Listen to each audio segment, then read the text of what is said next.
Hey guys, it's been a little while since we've done a read aloud from Orbiting Jupiter, but just to get you caught up, they had the fight in the 8th grade boys' locker room there, and Mr. Canton takes Jack into his office to talk to him about it and suggests that, maybe you shouldn't be friends with Joseph. And what I love about this part, though, is Jack doesn't hold back, and he asks, would you have left a guy being beat up to go find a teacher? And they kind of go back and forth, and, he comes back and says, you never answered my question, Mr. Canton. And he doesn't ever, really, actually. He just tells him to go get clean. So we're at the part where that just ended, and Mr. Canton had called his parents. The talk I had with Mr. Canton was pretty much the talk I had with my mother and father. I needed to not get pulled into the trouble that followed Joseph, they said. I needed to remember I was in 6th grade and not in 8th grade, and I was not the hero who was supposed to be going to the rescue all of the time. I needed to remember that. Would you guys have left a guy beating up to go find a teacher? Being beat up, sorry. I asked. My father, he wiped his hand across his face, and what was left behind was a smile. Really, a smile. Not in a million years, he said. John, said my mother. Well, he asked of my father. Just be careful, Jack. Be careful. My mother took my hands. Jack, she said, you do understand that Joseph is not your... I know, I said. My mother stood and held me. Then my father sent me out to start the milking. They talked with Joseph next. That night before he turned the light out, Joseph sat on the desk. He had a few bruises, darkening both his sides and some cuts on his back from the wire lockers. And his left cheek was a kind of zombie blue. Jackie, he said. Jack. Yeah, listen, you should have stayed out of it. Maybe, I said. You should have. He jumped off the desk, turned the light out. Against the starlight coming in the window, I saw him turn to watch for Jupiter. But you know what he said? What? No one's ever had my back before, except Maddie. Thanks. I got up and stood next to him in the dark. He pointed to Jupiter, lit up, brighter than anything else in the sky. The air was so cold it was chiming like a struck tuning fork. I was shivering and my feet were freezing, but I guess I was happy about as happy I'd ever been. Joseph and Brian Boss and Nick Porter and Jay Perkins all got 4 days of suspension for fighting, the last 4 days before Christmas vacation. The letter Mr. Tuckman sent said they would be expelled if there were further incidents, and that they would have to make up all their missed work once they got back to school in January, including the PE periods. Except Joseph didn't have to wait until January to make up all his classes. When I got home the first Monday of Joseph's suspension, Mr. Delaney and Mrs. Holloway were just getting out of a car. You know how strange it is to see teachers at your house? You instantly feel like you must have done something you'd rather not have to hear your parents hear about. But they weren't there for me. They were there for Joseph. So Mrs. Holloway graded papers while Mr. Delaney went over some proofs with Joseph and assigned his homework. And when he was done, Mr. Delaney graded papers while Mrs. Holloway went over poetic scansion, which no one really cares about. And she made me identify stressed and unstressed syllables and name their rhythms with Joseph, even though I was going to have to do it again in class the next day. But she said it would be good for preparation, so I should stop fussing about, sit down, and get busy. And when she was done, they were getting ready to leave, she left Joseph a bunch of homework for the next day. Coach Sweetick was pulling up in his van. Joseph and I went out, and he said, show me your barn. And we went to the big barn, and he said, this'll do. Go get the weights in the back of the van. And he threw Joseph the keys. So we brought the weights into the big barn, 4 trips, and Joseph said, isn't it going to be cold out here? And Joe Swidick said, it's a tough world, kiddo. And that was that. PE for Joseph was lifting weights in the barn for an hour. And me, too, since Coach Switek said it wouldn't hurt. They all came 4 days of Joseph's suspension. All 4 days, so he wouldn't have to make up those classes in January. At the beginning of Christmas vacation, we saw Brian Boss and Nick Porter and Jay Perkins at the Eastham Library. Not that they were in the library, but we were, since Joseph needed the 2nd volume of Octavian Nothing. It had snowed pretty hard, and the streets were white with packed snow. When we came out, they were driving by, Jay Perkins on a snowmobile, with a face that looked like he had been smacked up against a locker, which it had, and Brian Boss behind Nick Porter on his snowmobile.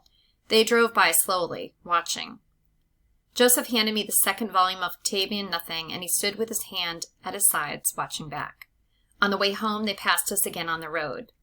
"You're dead, kid," Jay Perkins hollered from his snowmobile. Joseph handed me the second volume of Octavian Nothing again, and we watched them until they turned out of sight. Then he looked at me. "Don't let them get behind you. Ever," he said. I won't," I said. Then he took the book back. It was the last time we went outside for a few days, except when we went out to the small barn for Quintus Sertorius in the big barn to milk and lift heavy weights, wearing just about everything warm that we owned, including the long underwear. The weather turned even colder, the kind of cold that froze the inside of your nose as soon as you stepped outside the house, and the sound of your foot on the snow was a crunch, and you half closed your eyes against the freezing, and you held your coat tight against you. Still, there's something about coming into a barn full of warm cows, their sweet breath, the scent of the dry hay, and the sound of their shuffling and snuffling. With the lanterns hissing, it all glows. And like I said, leaning against a warm cow during milking is fine. The cows were always glad to see us, maybe because they had nothing else to do, closed up for the barn in the winter. Dahlia would look around and sometimes she'd wink. Really? And Rosie? Now Rosie mooed whenever she heard Joseph coming into the barn. She waved her rump in delight. When he milked, she thought she was giving just for him. And when he milked, Joseph talked about Madeline. And when we lifted weights, Joseph talked about Madeline. And when we carried bales of hay to Quintus Sertorius, Joseph talked about Madeline. At supper, he talked about Madeline. And at night, before we slept, he talked about Madeline. How the first time he danced with Madeline was during a snowstorm. He knew he was going to have to walk 7 miles home, and the snow was already darkening the afternoon. But it was warm inside, and he was warm inside, and they touched hands, and Madeline laughed, and she began to hum. How they held each other and danced to Madeline's humming, and she had her eyes closed, but Joseph watched her. He didn't want to close his eyes. He didn't ever want to close his eyes. He didn't want to miss a second. How one wintry day they dueled with long icicles that had dripped down from the roof, and now she hit his icicle again and again and clipped it down to a little nub, and now she stabbed him in the chest with her icicle, and he fell down like he was dead. And suddenly she got all scared and yelled at him to get up. "Don't do that, get up." And he did. How Madeline liked to watch movies, eating popcorn with cinnamon but never butter. How Madeline liked to read poetry and how he pretended that he did too, but she knew he really didn't. How Madeline wanted to go to MIT someday and become an engineer and travel to places that needed her, where she would dig deep wells so that no one would ever have to go without fresh water again. How Madeline loved going barefoot. How Madeline's teddy bear was named Bunny Bew, for no reason. How they could be quiet with each other. How holding her hand warmed her everything in him. How he sometimes still felt her hand. I guess that night at the pond, while my father and mother and I got colder and colder listening to Joseph, I guess that night unfroze him. On Christmas Eve morning, after milking, my father and Joseph and I took a couple bow saws and an axe just in case, headed up into the hills to find a tree, not too far since we had to drag it back.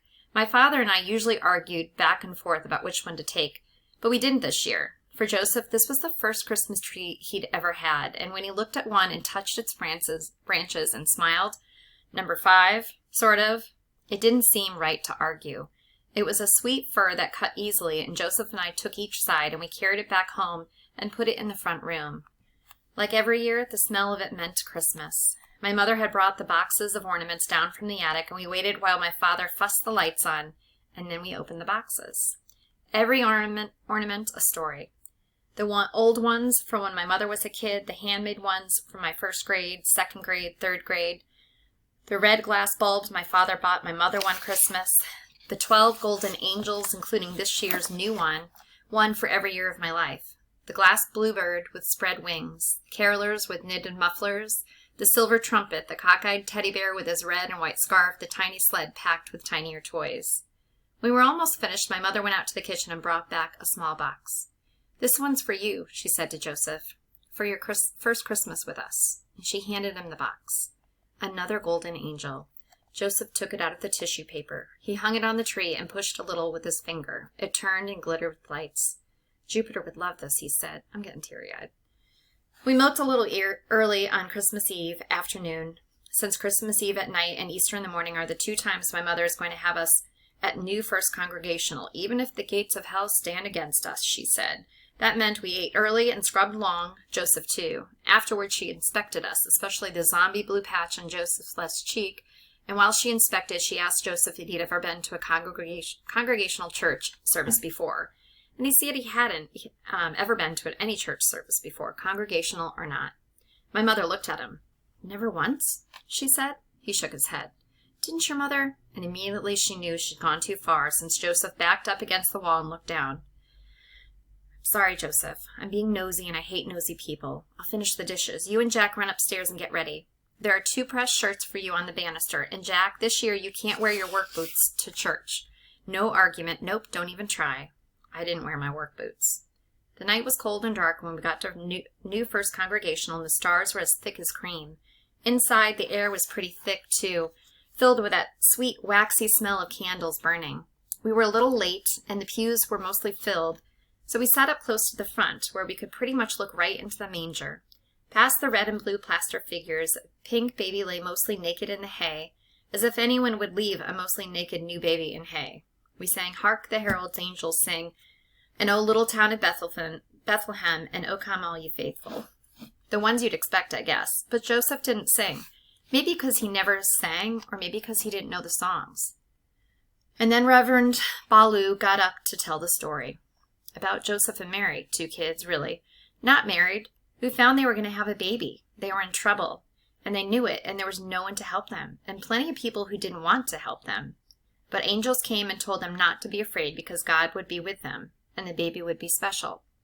And Joseph wasn't afraid anymore. He took care of Mary, and when they had to go to a faraway city and couldn't find a nice place to stay because, like I said, there sure wasn't anyone helping them, Joseph found a place, and that's where they had their baby. And the star that shone over them that night led others to them, and they knew the baby was special too. And Joseph and Mary loved the child, and when they got back home, they remembered everything that happened, and they treasured it in their hearts. In the pew, Joseph didn't move the whole time, not a muscle. When the service was over and we had finished Joy to the World, Joseph handed me the hymnal, and I put it in the rack and followed my mother and father out the aisle. But Joseph didn't leave the pew with us. He was staring at the manger, past the red plaster and the blue plaster Mary, at the mostly naked child in the hay. We waited for him while the church emptied out. We were just about the last ones to leave. Reverend Ballou took Joseph's hand to shake it, and Joseph said, "How much of that story is true?" Reverend Ballou considered this. "I think all of it has to be true or none of it," he said. "The angels?" said Joseph. "Really?" "Why not?" said the Reverend. "Because bad things happen," said Joseph. "If there were angels, then bad things wouldn't happen. Maybe angels aren't always meant to stop bad things. So what good are they? To be with us when bad things happen."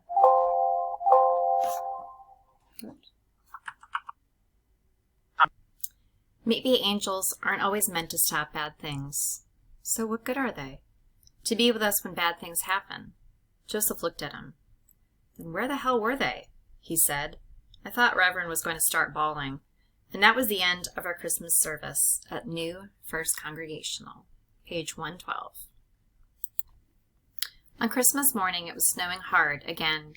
We milked first, since cows don't celebrate Christmas, and then came into a breakfast of eggs and grapefruit and cherry babka and hot tea, and afterwards the presents. The usual stuff: wool socks for Joseph and me, and wool shirts, new jeans, new boots, a new Barlow knife for me, and a new buck knife for Joseph.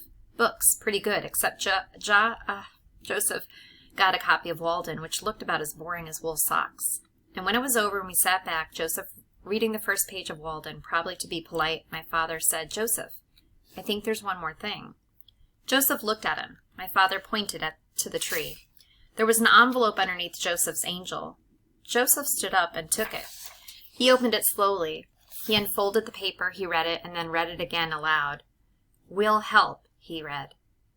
"Help with what?" I said. "We'll call Mrs. Stroud tomorrow and see if we can set up a meeting, my mother said. Then I knew, but I think Joseph knew what that meant right away.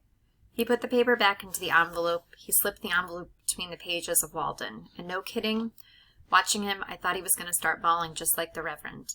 He walked over to my mother, and she put her arms around him, and he put his arms around her, and he leaned into her, the way he did with Rosie. Then my father came up behind him.